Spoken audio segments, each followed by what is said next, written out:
Est-ce que les dirigeants européens se sont entendus pour détruire l'Europe et toute la confiance des Européens dans l'Union européenne?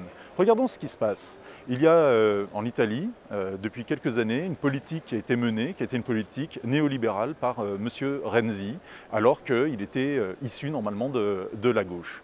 Et des élections ont lieu et la colère des Italiens s'est exprimée, malheureusement, à travers des mouvements populistes comme le mouvement 5 étoiles et la Ligue du Nord, qui, malheureusement, s'est allié et a proposé quelque chose.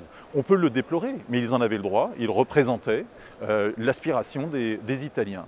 Et on voit que le président de la République italienne a décidé de tout faire pour qu'il y ait de nouvelles élections. Pire, il a même nommé un Premier ministre qui est en droite ligne dans l'austérité néolibérale qui aujourd'hui prévaut en Europe. Et qu'est-ce que l'on peut observer ? Eh bien, que ce soit par exemple en France, d'un certain nombre de responsables socialistes français ou de droite, c'est un soutien à ce président italien en disant qu'il a bien fait et qu'il faut s'opposer à tout prix au populisme, ce qui exaspère évidemment la population italienne. Mieux encore, un commissaire européen, M. Oettinger, a dit que les marchés feraient bien voter les Italiens. Donc la démocratie, c'est en dessous du marché.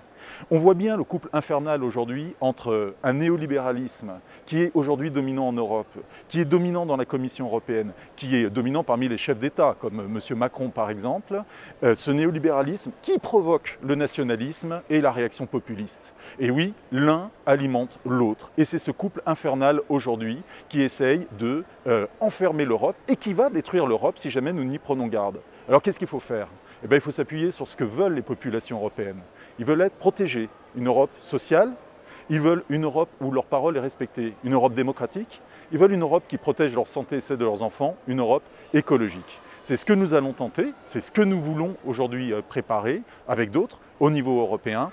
Ne nous laissons pas impressionner aujourd'hui par, d'un côté, les néolibéraux qui produisent les nationalistes et les nationalistes qui, eux-mêmes, nourrissent les néolibéraux. Sortons enfin de la tenaille.